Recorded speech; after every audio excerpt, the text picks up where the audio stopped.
and thank you for coming for this Astro seminar. Today we have the opportunity to hear John Barentine. Dr. John Barentine is an astronomer from Arizona. Sorry. I have my note because his curriculum is very long. He has been director of public policy of the Data Sky International and has been chair of the International Data Sky Place certification program, very important for light pollution fight, and also the liaison of the International Artificial Light and Night Scientific Research. Because he is a researcher in light pollution, one of the top 10 one of the wise person in light pollution research with more than 100 papers. Now he is the executive officer and principal consultant of his own company, Data Sky Consult. John is also author of 3 books of the history of astronomy, very interesting.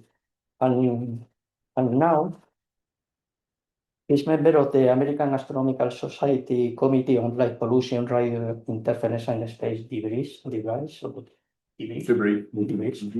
and the International Astronomical Union Interdivision Commission B7 Protection of Existing and Potential Observatory Sites. Thank you, John. It's a great opportunity to have you. Thank you, Jaime. And thank you to the department for inviting me to come speak to you. I'm happy to be in Spain. I was able to give this talk 2 nights ago at the Agrupación Astronómica Corinense in A Coruña. And what I will tell you about today is, broadly speaking, how the uses of outer space are changing quickly, what consequences that has both for astronomy and for our world more generally, what astronomers and others are doing about it, and what the future may look like. And it is not. There we go. Thank you. Okay, so what about me? Jaime gave you some background on myself. In addition to my background in astrophysics, I'm working as a light pollution researcher now. I was with the organization that has the greatest influence, I think, in dark sky preservation around the world. I own a small business, and I'm affiliated with these organizations, all of which at some level are doing something either about light pollution on the ground or they're dealing with the space issue. So together we're trying to approach this problem and come up with some solutions.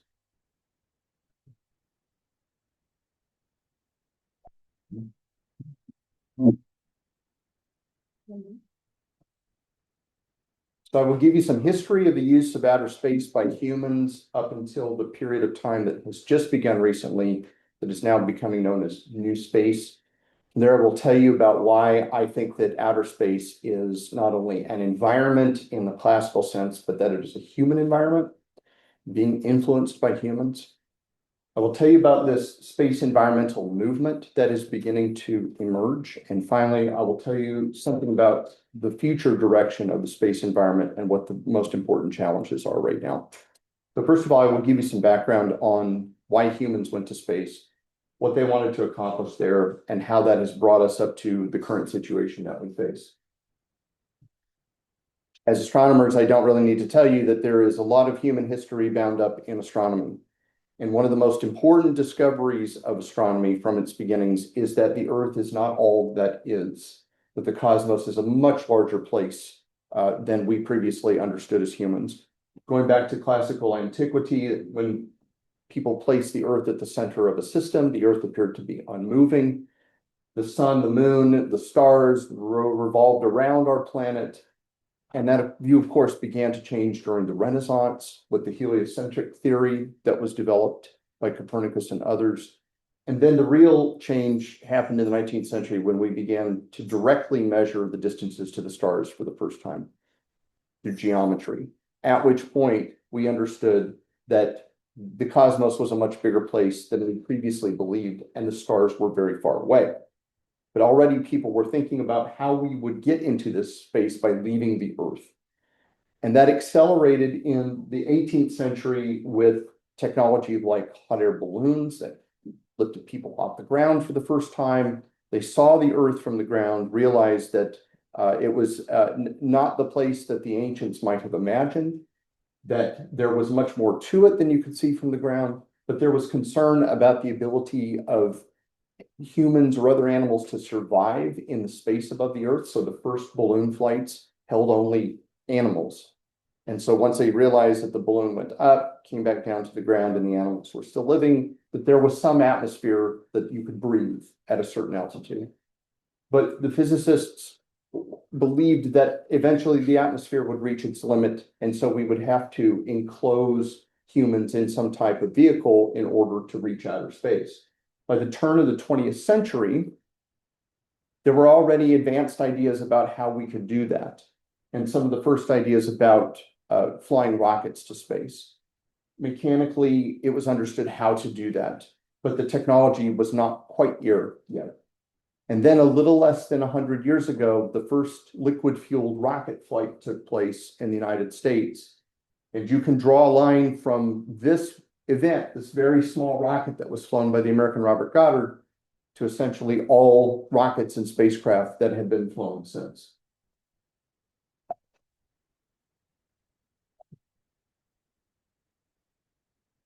Right, keeps. You have to. There we go. Okay. It's important for me to point out also that from its very beginnings, spaceflight has been strongly connected to military applications. There's no way of getting around this fact. The first human-made object to reach outer space was a German V-2 rocket in 1944. In order to reach very distant targets on land, the rockets had to briefly leave the Earth's atmosphere. And this image, I think, is a very underrated one. This picture on the right that shows the Earth as seen from space in 1946 by a captured German rocket that was moved to the United States and was flown from the White Sands Missile Range in New Mexico. And the reason I say it's important is because it's the very first time humans were able to see our planet from above.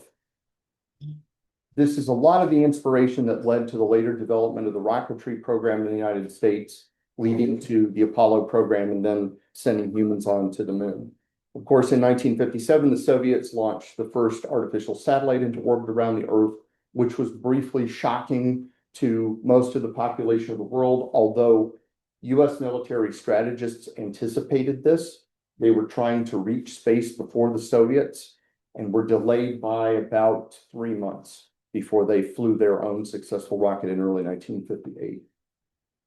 The Cold War began to heat up throughout the 1960s. A lot of the development of technology of rockets and spaceflight had to do with delivering nuclear weapons. So the testing regime on the ground was to be aided by rockets that would deliver these payloads over long distances. And as the tension between the two powers increased, they spent a lot of money developing space hardware. Essentially, all of the modern rocket technology that we have now, modern spacecraft technology, came from this time. And it was directly related to the military confrontation between the two superpowers, culminating in the Cuban Missile Crisis in 1962. People sometimes forget how close the world came to nuclear war at that time. But this had a lot to do with the progress that was made in space at the time. Of course, atomic weapons were used in warfare, and the continued tests that took place in the 1950s and 60s included instances where nuclear weapons were detonated in space, carried by rockets to altitude. This is a still frame from some film footage that was taken of a US nuclear weapon test in 1958 that was detonated about 300 miles or so over the Pacific Ocean. It disrupted the Earth's ionosphere. This red glow in the sky was from an induced aurora that resulted from this. And products of the nuclear explosion were detectable in the Earth's radiation belt for many years afterward. So we're beginning to modify this space around our planet, again, because of these military activities. The Soviets again were the first to put a human in space in 1961. But America is thought to have won the space race, or that's how we think about it now. Not only putting humans into orbit around the moon for the first time, but then landing them on its surface in 1969. So it seemed like this race between the superpowers was over, because this was the ultimate goal, and one of them got there first. But through the 1970s in particular, they turned attention away from this drive to put humans into space and put that energy into building machines for use in surveillance of enemies. Not only imaging surveillance, but also receiving radio signals in order to gather information about what the other country was doing. So during that time, a lot of the development of space technology had to do with instrumentation aboard spacecraft that could make these measurements or gather this imaging information. And then if you come forward to the modern time, what has characterized the last 25 years is, in terms of international cooperation, is the International Space Station, which as of a few days ago has been continually occupied now for 25 years.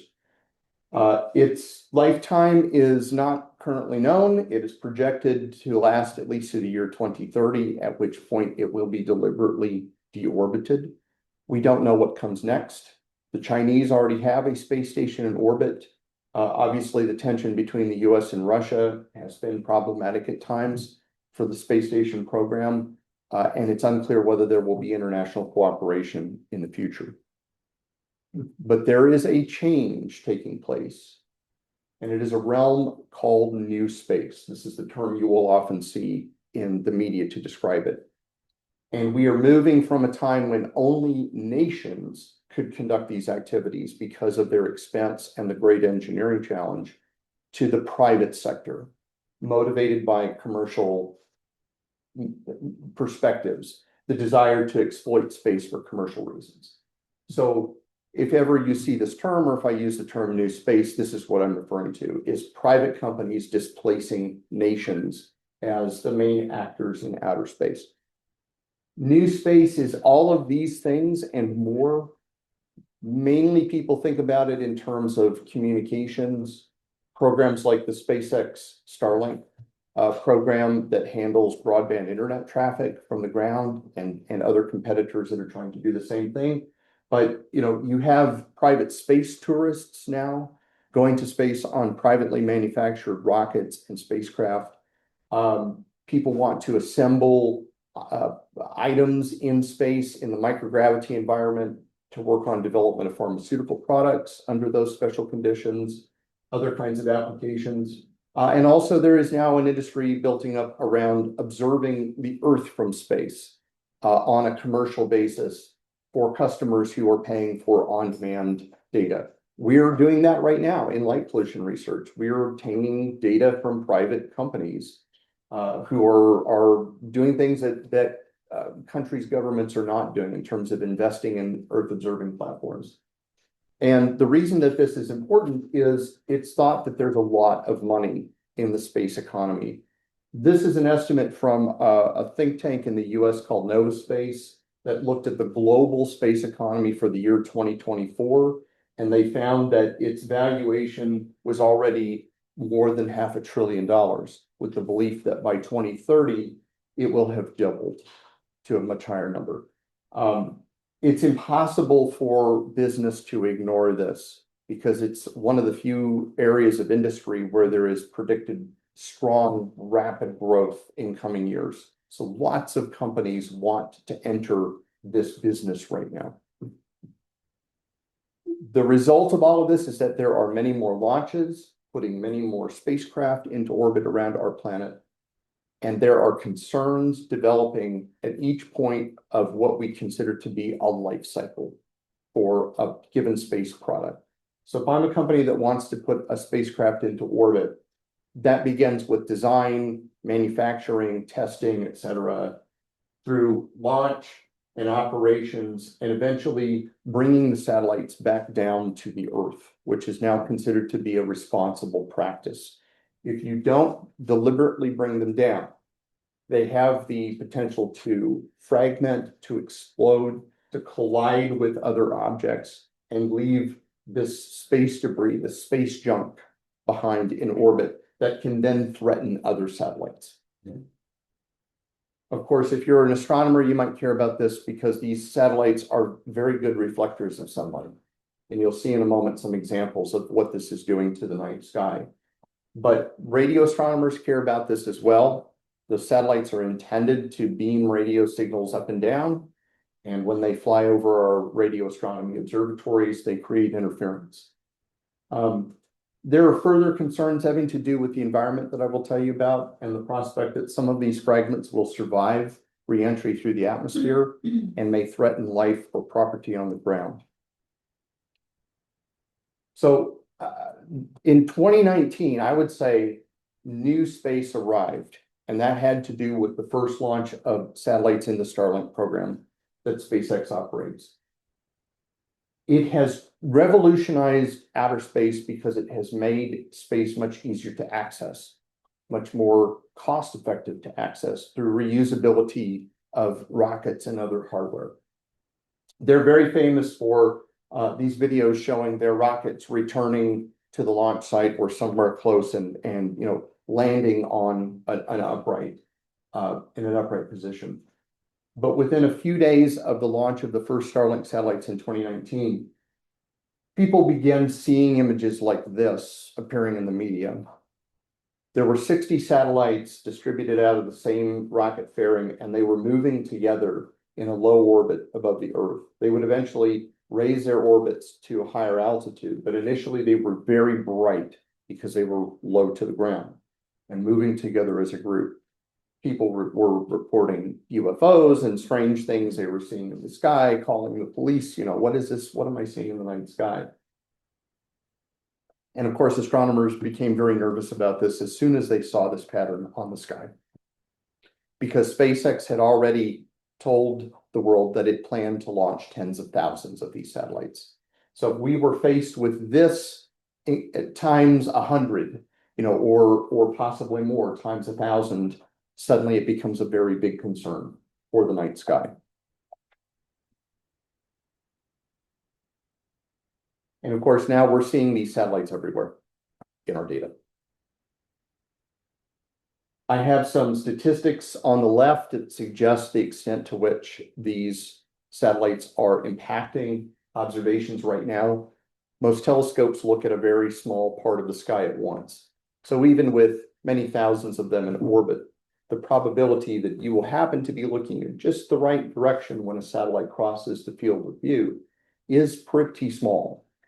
But as telescopes have wider and wider fields of view and are looking at more of the sky at once, that probability is much higher.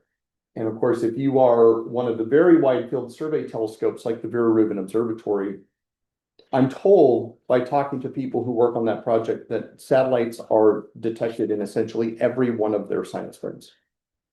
They have some software in their reduction pipeline that is intended to remove the influence of these bright streaks as much as possible. And provided that the pixels do not saturate, they can recover a significant signal from them. But there are some very bright objects that saturate the camera. I'll show you an example of that in a moment, where the data are not recoverable. So right now, even though 100% of their frames are affected by satellites, they think that the total loss of data is probably less than 10%, something more like 6 or 7%. But that's significant ultimately, and it impacts the efficiency of their survey if they lose that much information in essentially every frame that they take.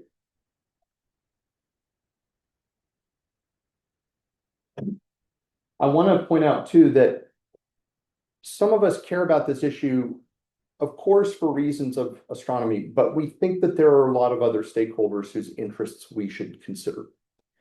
These are all kinds of people who use the night sky for one purpose or another, whether it's for pleasure, as they're just stargazers who like to look at the night sky, people for whom the night sky is important in their religious practices, people who are using the night sky as a means of earning living through astrotourism. They all have an interest in how the night sky evolves over time and therefore are impacted by these events. But in many cases, their views are not necessarily heard because this is largely to date been a dialogue between the professional astronomy community and the commercial space industry. I think there is also a great and rising chance that we will see hostile acts in space that will affect how all of this unfolds. And that may have an effect on the Earth, which could include warfare on our own planet. These are just some of the ways in which that might take place. Things that are happening on the ground are also happening in space and are affecting geopolitics. That includes these private space companies. For example, during the ongoing war in Ukraine, SpaceX has provided service to the Ukrainians at times and not at others, which has affected their ability to engage in communications when many of their aspects of their domestic communication structure have been damaged by the war. So that the only way to get signal into some areas is through satellites. And so that's an instance where one of these private companies is now influencing the outcome of actions related to warfare on Earth. I'm mainly concerned that there will be some kind of an accident, that it won't be a deliberate act, but it will be interpreted that way. And that will have consequences either in space or on Earth. So what I want to argue to you now is that space is an environment much like our terrestrial environment, and there are implications for that. And one of those reasons is because there is now essentially a continuous human presence in space, whether it is actual people orbiting our planet in spacecraft or our equipment and our machines that we have sent to outer space. So I need to tell you a little bit about the way space is governed in order to understand this. And that is through an instrument called the Outer Space Treaty that was signed in the late 1960s, just before the moon landings. That treaty lays out a set of obligations to the countries that have signed it. There are about 125 signatories to that treaty. And there are a number of other countries that have agreed to it, but they have not fully incorporated into their national laws yet. That treaty establishes a group within the United Nations called the Committee on the Peaceful Uses of Outer Space. They have interactions with the International Telecommunications Union that allocates radio frequencies and manages radio frequency interference. They work with what's called the Office for Outer Space Affairs, that's a little higher up within the United Nations and ultimately reports to the General Assembly. And then the individual member states that belong to this committee, they write their own national space policies.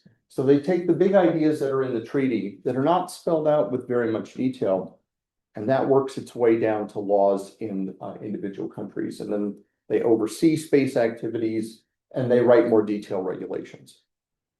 But there are some problems with the Outer Space Treaty because it imagines a world that I would argue really does not exist anymore, mainly because of the time in which it was written. In that time, there were only state actors in outer space. So there were relatively few countries that could launch anything. And there were a lot of concerns about which of the superpowers would reach the moon first. Would they make a territorial claim when they arrived on the moon? Would that lead to conflict? So there are some very good ideas in the Outer Space Treaty, but I would describe them as antiquated because they cannot quite work in our current system where now the launching entities have private commercial interests in mind and are unlikely to make sovereign territorial claims. So in deciding whether we can apply this law to the situation with satellites as they impact the night sky, first we have to decide whether astronomy has rights under the Outer Space Treaty. And I would argue to you that it does. And it does because it is what the treaty calls the exploration and use of outer space. So in order to study the cosmos, we have to have some kind of access to space because the light we receive transits through it. This is an argument that's been made mostly in scholarly circles. There's no United Nations document that recognizes this, but I think there's a strong case to be made for it. If astronomy is considered the exploration of outer space, then immediately we have the same rights under this treaty as do nation states and the private space companies whose activities in space they supervise.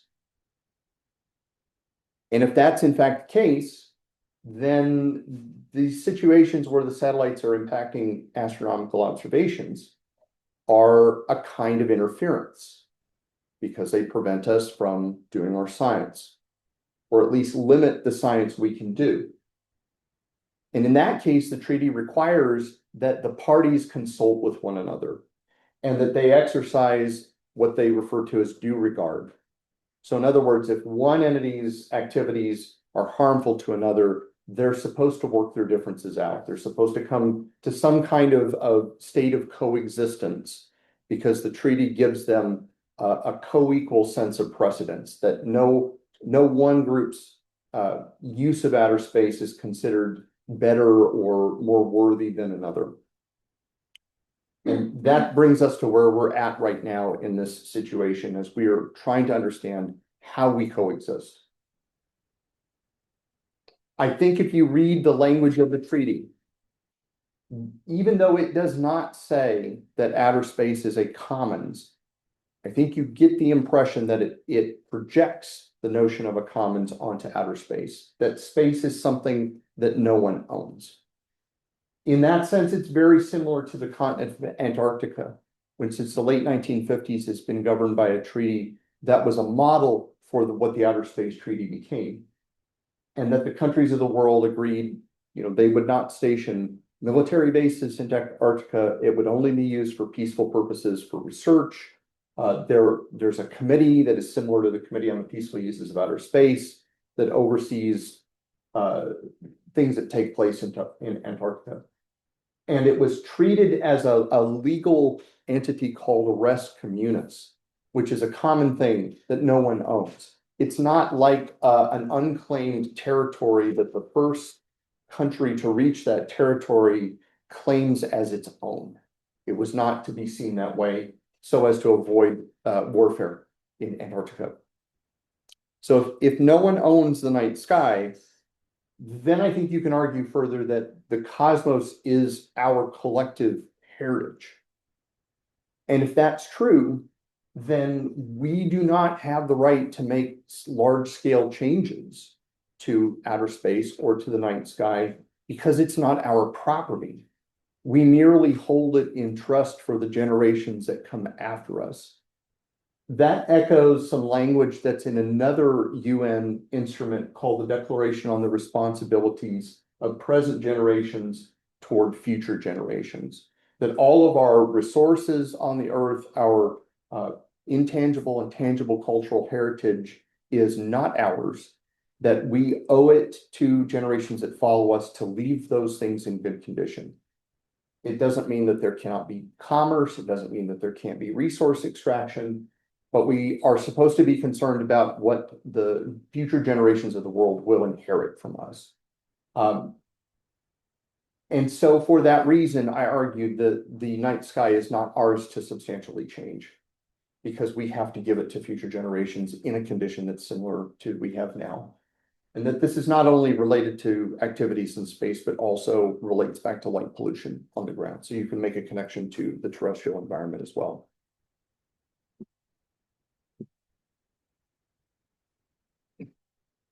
As a legal matter, space may be part of what the law refers to as the human environment. And I'm giving some examples here from the US mainly in that I think the US has put more thought into this in other countries, even if maybe it's not getting it completely right. We consider the human environment to be one in which humans have the ability to modify natural conditions. And that certainly applies to the environment on the ground. And our law sets forth a process by which Review of environmental impacts has to take place before decisions are made about the way that land and resources are used on Earth. Without this, the owner of a piece of land, the owner of a mine or a body of water would be able to use that resource in any way they chose without any external review. But instead, our law mandates that review and enables our agencies, our federal government, to make conditions on those uses to ensure the protection of the environment. So we have argued that space should be part of that we should take this existing law on Earth and extend it to space, because space meets the definition in our law of the human environment. The law does not say outer space anywhere because it was drafted in 1969. But there's a strong implication that wherever humans go, that becomes an environment. Unfortunately, our courts did not like this idea.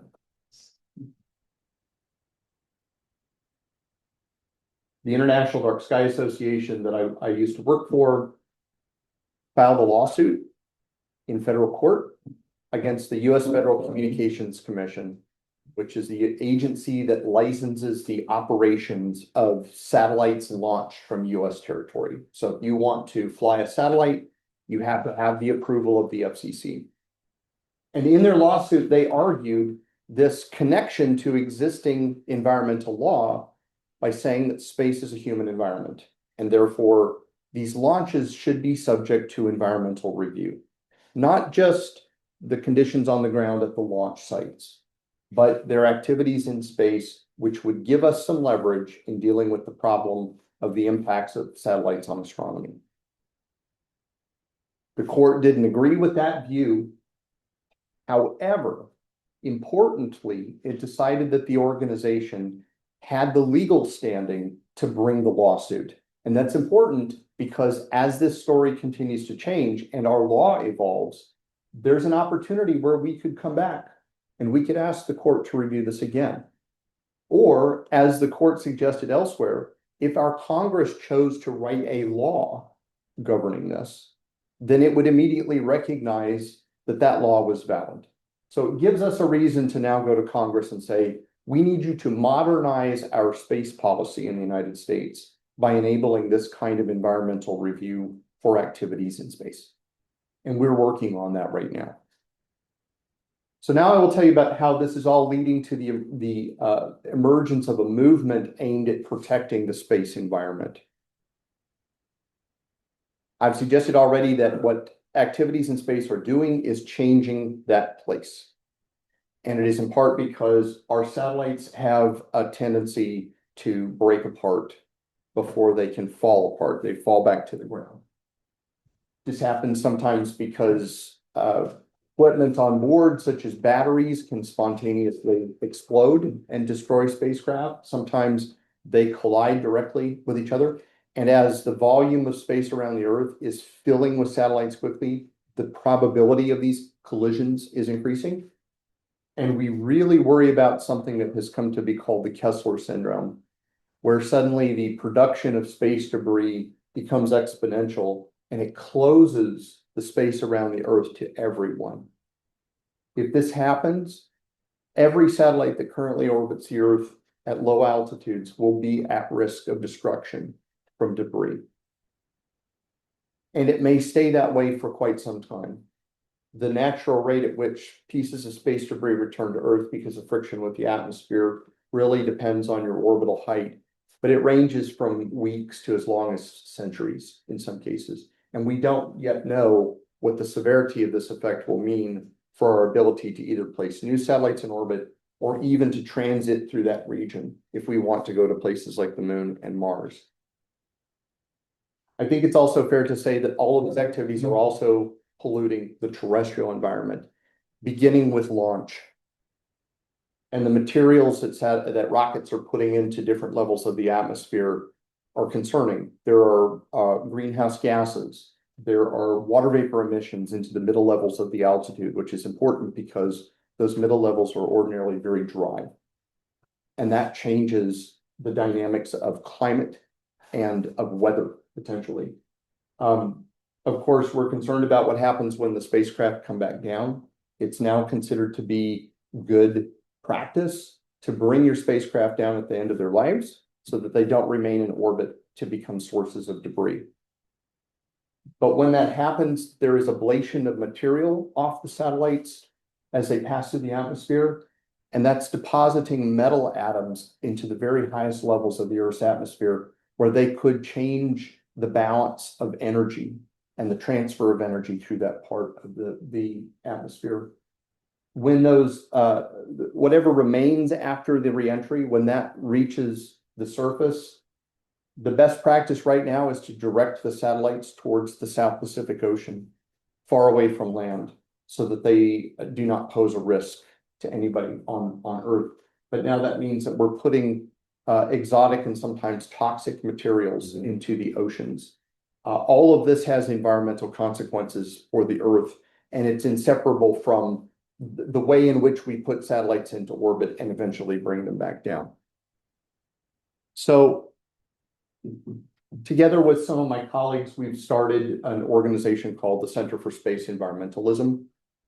Our intent is to draw attention to these issues, to elevate the subject as a matter of policy decisions, both in my country and internationally, and to try to develop some solutions. Right now, a lot of our members are from the United States. We're slowly growing that out over time. There are other names of people that are not listed here because they work for organizations that, if it were public knowledge, it could be threatening to their employment because of our political situation in the United States right now. But we are real people, and we're trying to create real change. These are some of the things that we believe that motivate the foundation of the organization and our activities. And they are largely what you would expect based on what I have told you so far today. And our vision for the future is one in which the human presence in outer space is ultimately, it's just, it's fair to all people, it's equitable in that regard, and it is sustainable. And by that I mean truly sustainable, not what we hear from companies that talk about their sustainable business practices, which are usually variations on this theme of greenwashing. And yes, people are already referring to space washing if you are a private space company trying to sell your product as being somehow environmentally friendly. But most importantly, because there's so much we do not know about this subject right now, we really strongly believe in the precautionary principle. When you do not know enough about a subject to make a confident decision, we think you should approach that very carefully and very slowly.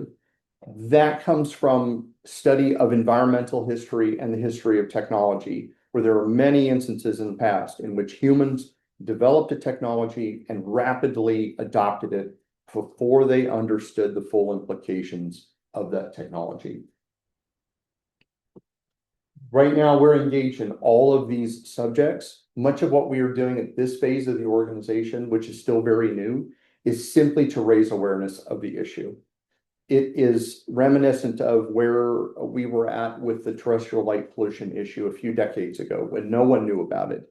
Now, very many people know about it, even if they don't necessarily make any changes to adapt to that situation, but they've at least heard about it. And that's really what we need to do. We need to raise awareness and we need to educate. But where we have opportunities, we will also speak out. And we've begun to try to influence policy development, at least in the US, and also at a smaller level with the United Nations. So if we were successful in achieving our mission, this is what space would look like, where we say that humans' interaction is minimally intrusive. I need to be clear that we do not mean that there should be no human presence in space. We know that our future at some level is in space, and to tell the world that you can't do that would not be a successful message. So with the understanding that there will be a human future in space, the idea is how can we make this into the best outcome for all of humanity and do so in a way that ensures that we can continue to access space into the future. That is the main challenge before us. So in the last few minutes I have here, I will tell you a little bit about some of the challenges that are emerging right now that have me very worried. I already told you that I was worried about the Kessler syndrome, which I am afraid could start any day. But there are some other things that are just as concerning that not many people are thinking about just yet. A lot of this is motivated by the fact that the rate at which new launches are happening is increasing quickly. This again is a consequence of the new space era, the reusability of hardware, the decreasing cost of launch, and everybody wants to get into this game. This plot was made by my colleague Jonathan McDowell at Harvard. He's a historian of space, and he compiled detailed information on absolutely every launch that has taken place since 1957. And here he's coded the number of launches according to the country that launched.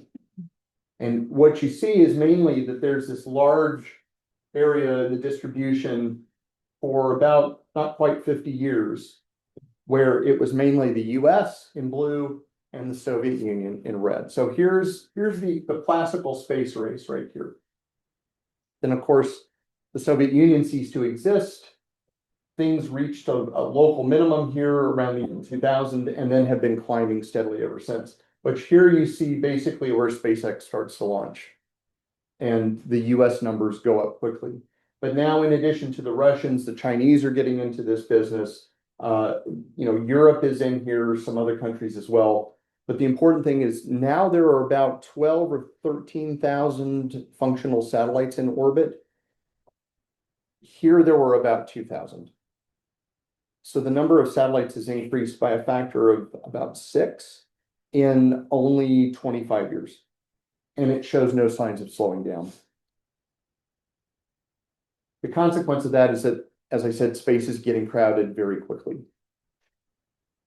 This is a simulation of the positions of satellites around the Earth, where obviously the little markers right here are much bigger than the physical satellites themselves, or you wouldn't see it. But just to give you an idea of how they're distributed around the Earth, almost all of these orange markers are Starlink satellites. And you can see how they fit into mostly orbital planes that are within 60 degrees of the Earth's equator. But every day, as more satellites are launched, there's greater potential for collisions, space debris, Kessler syndrome. But they are coming down almost as fast. Lately, the average rate at which Starlinks are deorbiting is about 1 per day. 1 per day. And each one is about the size of one of these tables. And it's full of aluminum and all kinds of other things that they won't tell us exactly what's in a Starlink satellite. And it's not even yet in a steady state situation. So these are some of the things that are either already arrived or are coming soon that this is what keeps me awake at night thinking about this. There are companies that want to enable you to make a phone call from your mobile device anywhere in the world. And they do that with these very large phased array antennas. This is an illustration from a US company called AST Space Mobile that has already flown a prototype satellite. Each one of these is about the size of a tennis court. So if a Starlink satellite that's the size of this table with a large solar panel attached to it makes a bright streak in our images, you can imagine what this looks like if one of these drifts through the field of view of your telescope. We were involved in a measurement campaign to make photometric measurements of their prototype object. And in the optimal configuration, this is about a 0 magnitude object. So it's bright as the brightest objects in the night sky. In their first phase, they want to fly 200 of these satellites. And they have plans that are bigger than that. And of course, Europe wants to get in on this. The Chinese want their own version.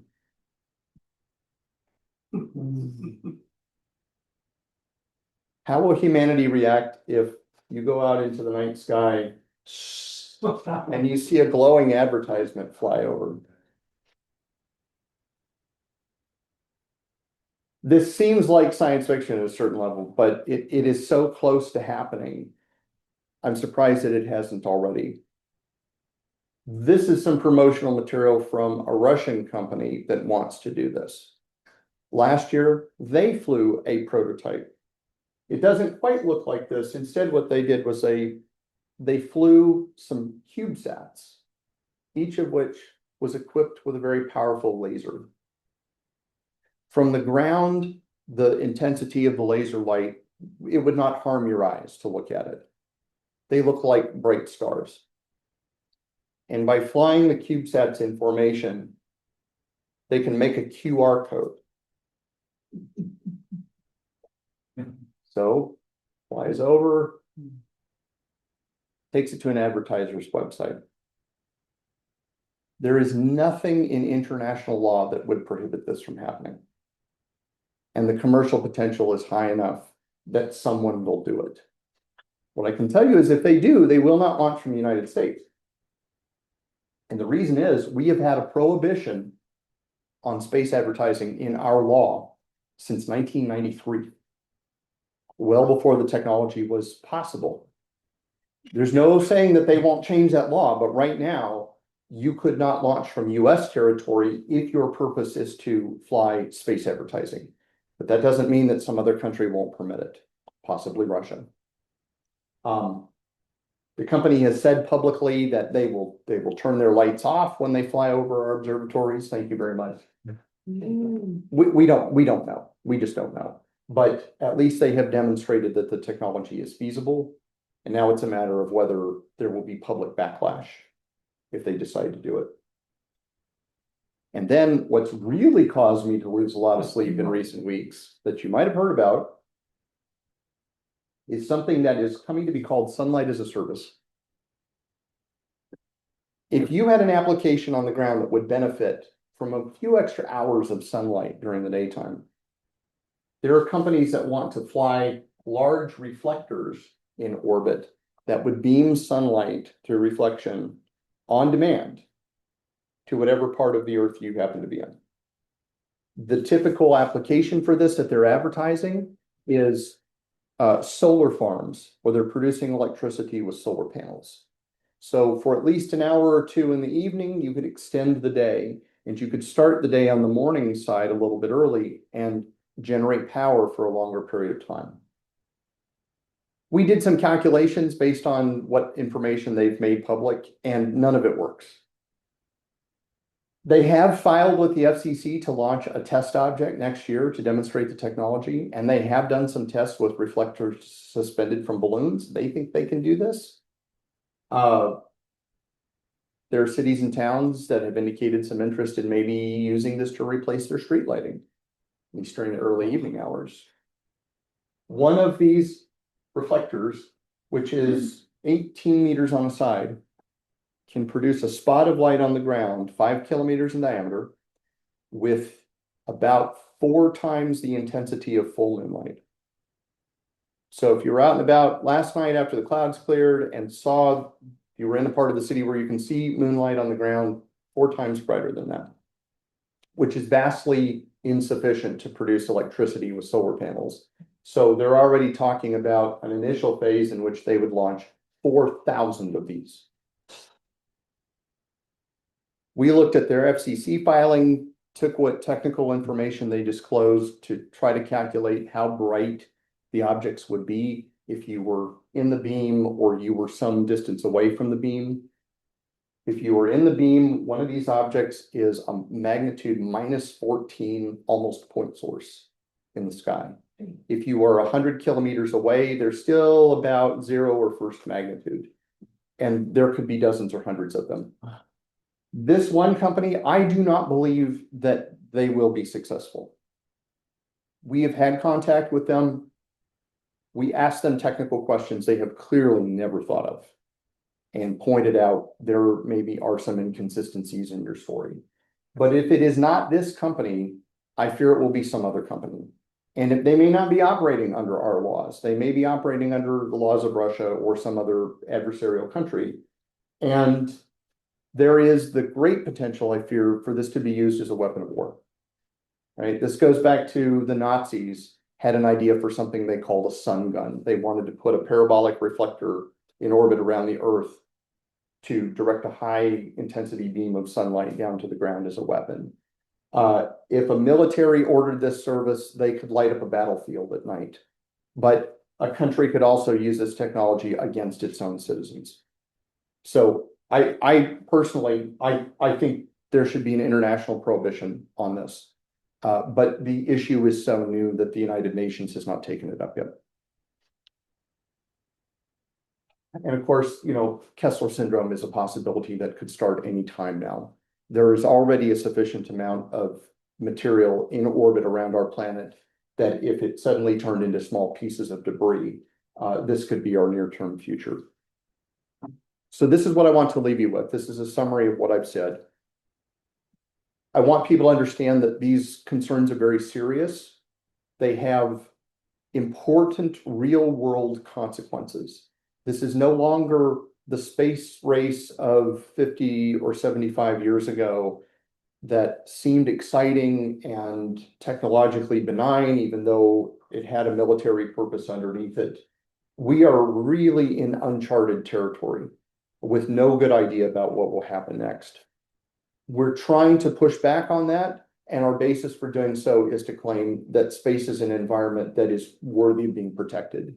And the only way we might avoid some of these problems is by changing our thinking. And there's still an opportunity to make change here. This is what I'm encouraged by. I had a question in A Coruña the other night, which is, you know, don't you feel depressed about all this? This sounds terrible. What makes you feel optimistic? And my optimism comes from my understanding of history, where very few times are we faced with a threat that we see coming in advance, that we can do something about. This story is not yet finished, right? So I encourage everybody to learn more about this, understand what the issues are, what the consequences are, and take that into account when you make choices as consumers, as voters, et cetera. That's how we're going to create this change. So with that, I thank you for your attention, and I will be happy to take your questions.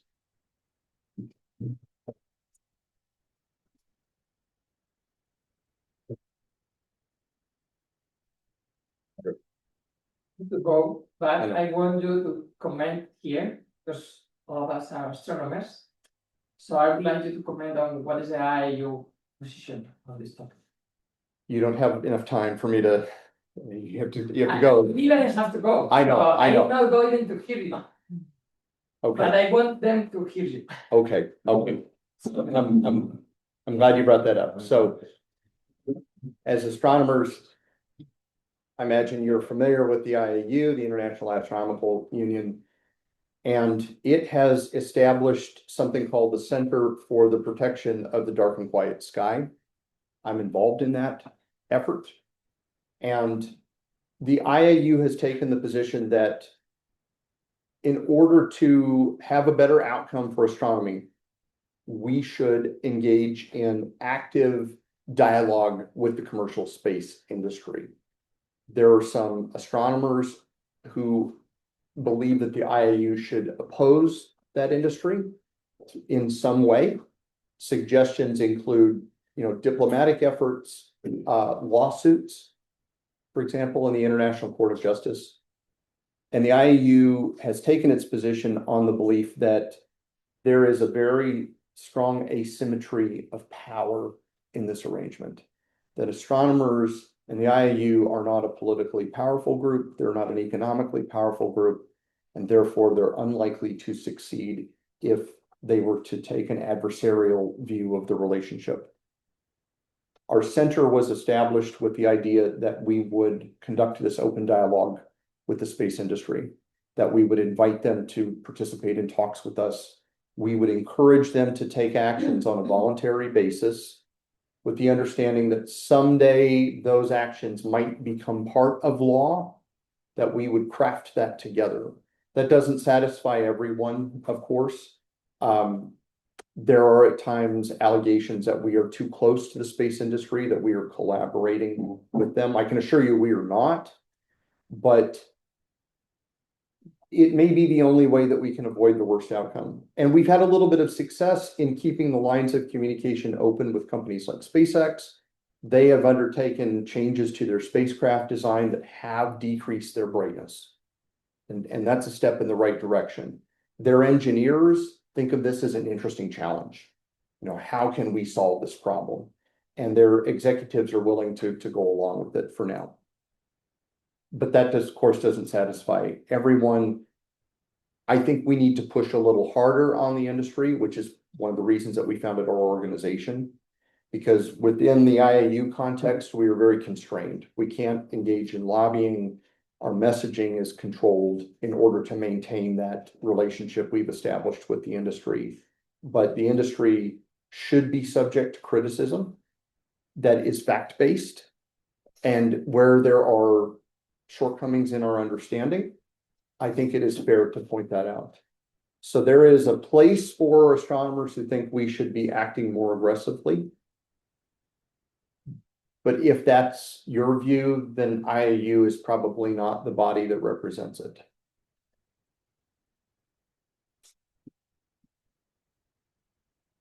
More question? In terms of astronomy, if this all becomes a reality in the future, should we change our priorities to actually have all space observatories, moon observatories? Like why is it such a problem that we can't change our priorities in the future? Right, well, and that's a very good question. And that is part of this sort of portfolio of strategies, right? We would like companies to design their satellites to have less of an impact on astronomy. But we've realized in having this dialogue, especially at the UN level, and as I said, if we agree that we are sort of co-equally placed in terms of precedence, then astronomers have to make some concessions. And that may mean that we can't make all of the observations that we want to make whenever we want to make them. And it may be that we should have more space-based observatories. I didn't show you here, but for example, the Hubble Space Telescope is also impacted by satellites because it orbits just a little bit below many of them, including the Starlinks. So we're working with observatories to develop active technology to either shutter an observation while a satellite passes through the field of view, or do scheduling in ways that we don't look in the direction that the satellites are coming. We need to know their orbits to a high degree of precision, which is sometimes difficult, so that the predictions are highly reliable. But I think that's what's going to happen, is that for whatever concessions we get from industry, we will have to change the way we do things in order to coexist with commercial space. And there may be a workable solution that comes out of that. Just want to make a comment and a question. The comment is that I find the situation very similar to the CO2 problem. It's a common heritage, and the experience with CO2 is not good. It's not good. It's not good, so it's known since a long time, and still there. And then the second minor point, when you comment about the metal debris which are deposited by satellites, isn't it much smaller than the similar metals that are deposited by meteorites? That's also a good question. So it's significantly higher than the micrometeoroid flux. Yes, and that includes some exotic materials like lithium, which quite literally yesterday, as I was on the train here from A Coruña, I was reading part of a preprint that observed an increase in the background flux of lithium atoms using LiDAR from Germany of about 10 times in the 24 hours after the uncontrolled reentry of a Starlink satellite earlier this year.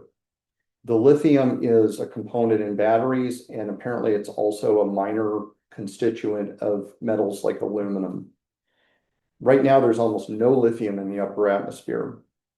A consequence of increasing the lithium concentration is that there could be a new source of air glow in the night sky. There is a strong lithium resonance line at about 670 nanometers that currently we do not see in spectra of the night sky. But if there are enough lithium atoms at those altitudes from re-entries, we may begin to see a rise in the sky background from it. So yes, it turns out that there's so much more of these materials in the flux of satellites coming down compared to the natural background from the micrometeoroids, which is what worries us. And to your point about CO2, absolutely, that's very well taken. You know, there's a lot to be depressed about with humans' reaction to climate change, but I'm encouraged by the example of the Montreal Protocol in the 1980s that phased out the production of fluorocarbons and reversed the ozone hole over the Antarctic. Yeah. That was a very successful example of an environmental movement that the nations of the world came together around. And it's holding up so far. And I'm not hugely optimistic about it, but there's always that chance, right? And it may just be that the major launching powers of the world, the US, Europe, China, et cetera, get together outside of the Outer Space Treaty and say, we're doing this, right? The rest of the world can come along. We're ensuring that we won't have a runaway production of space debris.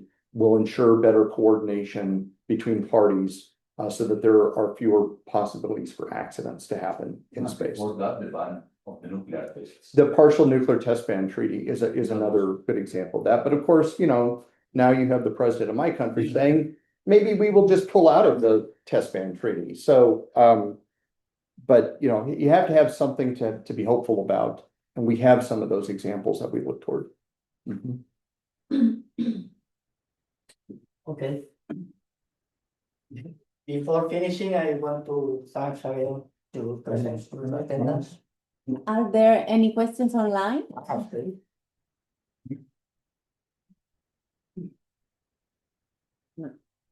Okay. Thank you. I wish to thank also to Enrica and Sergio that was in the background making the streaming and recording possible. Dr. Barentine has bring some copies of one of the last papers in case you are interested.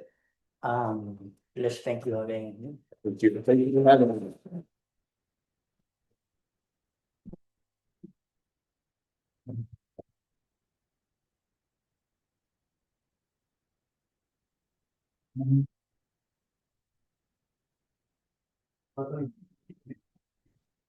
Thank